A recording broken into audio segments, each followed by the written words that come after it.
Praise the Lord. கர்த்தர் நல்லவர். இந்த வீடியோவின் மூலமாக உங்களை பார்ப்பதில் ரொம்ப சந்தோஷம். இன்றைக்கு ஒரு வசனத்தை நாம் தியானிக்க போகிறோம்.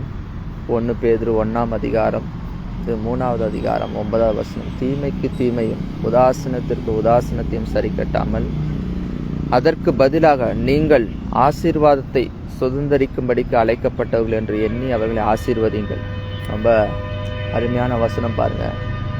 வேதம் சொல்லுகிறது, நாம் தீமைக்கு தீமை செய்யாமல் சரி கட்டாமல் அப்படி இருக்கணும். வேதம் சொல்லுது பாருங்க. இது முழுவதுமாக பார்த்தீங்கன்னா இந்த உலகத்திற்கு விரோதமான ஒரு விஷயம் பாருங்க. உலகத்தில் பழி வாங்கணும், தீமைக்கு தீமை சரி கட்டணும், அவனை விட மாட்டேன், எப்போ வாய்ப்பு கிடைக்கும் நான் பார்த்துட்டு இருக்கிறேன்.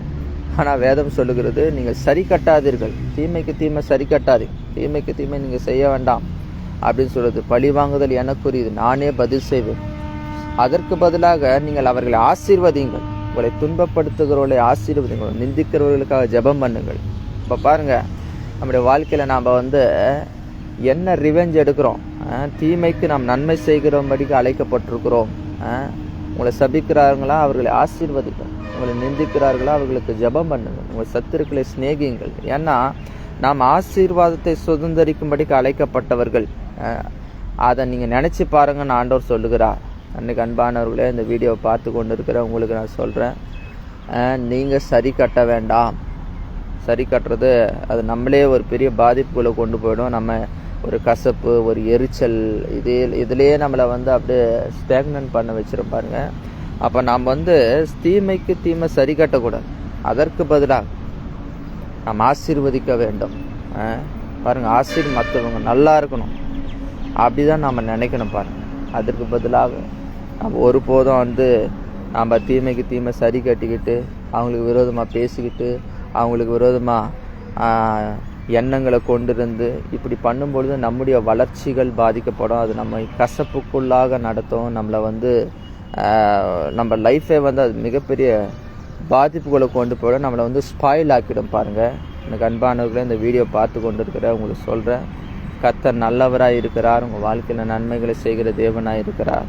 நீங்கள் மற்றவர்களை ஆசீர்வதியுங்கள், மற்றவர்களுக்காக ஜெபம் பண்ணுங்க, சத்துருக்களை சிநேகியுங்கள். ஏன்னா நாம் ஆசீர்வதிக்கப்பட்டவர்கள். நம்முடைய வளர்ச்சியை ஒருவரும் தடுக்க முடியாது. யார் நமக்கு தீமை செய்ய நினைக்கிறார்களோ அந்த தீமையான திட்டங்களை தேவன் உங்கள் நன்மைக்கு ஏதுவாக கர்த்தர் பயன்படுத்த முடியும். கர்த்தர் உங்களை நன்மைக்கு ஏதுவாக தேவன் அதை மாற்ற முடியும். யோசேப்புக்கு தீமை செய்ய நினைத்தார்கள், ஆனால் தேவன் அதை நன்மையாக மாற்றினார். இதெல்லாம் நம்ம விசுவாசிக்க வேண்டும் பாருங்க. ஒருவேளை உங்களுக்கு விரோதமாக மனிதர்கள் தீமை செய்திருக்கலாம், உங்களுக்கு விரோதமாக பேசியிருக்கலாம், உங்களுக்கு விரோதமாக சில திட்டங்களை போட்டிருக்கலாம், உங்களுக்கு விரோதமாக எதை வேண்டுமானாலும் செய்திருக்கலாம். ஆனால் நான் சொல்கிறேன், அதையெல்லாம் கர்த்தர் உங்கள் நன்மைக்கு ஏதுவாக மாற்றுவார், அதை நன்மைக்கு ஏதுவாக திருப்புவார். எதை தீமை செய்கிறாங்களோ அது உங்கள் நன்மையாக மாறும். இதை நீங்கள் விசுவாசிங்க. ஏன்னா நம்ம ஆசீர்வதிக்கப்பட்டவர்கள்.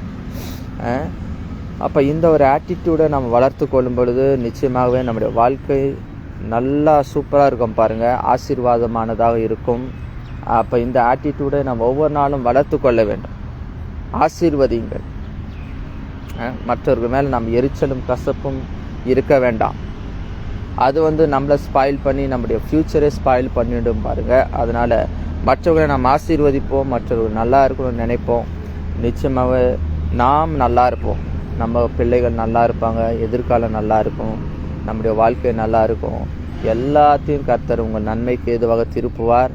நிச்சயமாக நீங்கள் ஆசீர்வதிக்கப்பட்டவர்கள். தொடர்ந்து இந்த ஆட்டிடியூடை நீங்கள் விசுவாசிங்க. தீமையை நன்மையினால் வெல்லுங்கள். தீமை செய்யும்போது ரிவெஞ்ச் நம்ம நன்மை செய்யணும் பாருங்கள். சத்துருக்களை சிநேகிங்கள் என்று வேதம் சொல்லுகிறது. சத்துரு பசியாக இருந்தால் அவனுக்கு ஆகாரம் கொடு அப்படின்னு வேதம் சொல்லப்பட்டிருக்கு பாருங்கள். அப்போது நாம் இப்படி செய்யும் பொழுது நாம் தேவனுடைய பிள்ளைகளாக இருப்போம், தேவனுடைய புத்திரர்களாக இருப்போம். தேவனை நாம் இந்த பூமியில் வெளிப்படுத்துவோம். இதற்காக நாம் அழைக்கப்பட்டிருக்கிறோம். அதனால் எல்லாரையும் நாம் ஆசீர்வதிப்போம், எல்லாரையும் நாம் உயர்த்துவோம், எல்லாருக்காக நம்ம ஜெபிப்போம், எல்லாரும் நல்லா இருப்போம்னு நினைப்போம். அப்பொழுது கர்த்தர் நம்மை உயர்த்துகிற தேவனாக இருக்கிறார். உங்களை ஆசீர்வதிப்பார். யோசேப்பை ஆசீர்வதித்த தேவன் உங்களையும் தேவன் ஆசீர்வதிப்பார், ஆசீர்வதித்து உயர்த்துவார். இப்படிப்பட்ட ஆட்டிடியூடை நாம் வளர்த்துக்கொள்வோம். கிறிஸ்துவின் சுபாவத்தை தரித்து கொள்வோம், கிறிஸ்துவின் சிந்தையை தரித்து கொள்வோம். இதுதான் பாருங்கள் கிறிஸ்துவின் சிந்தை.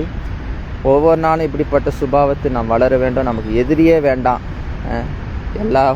எல்லாரையும் நாம் ஆசீர்வதிப்போம்.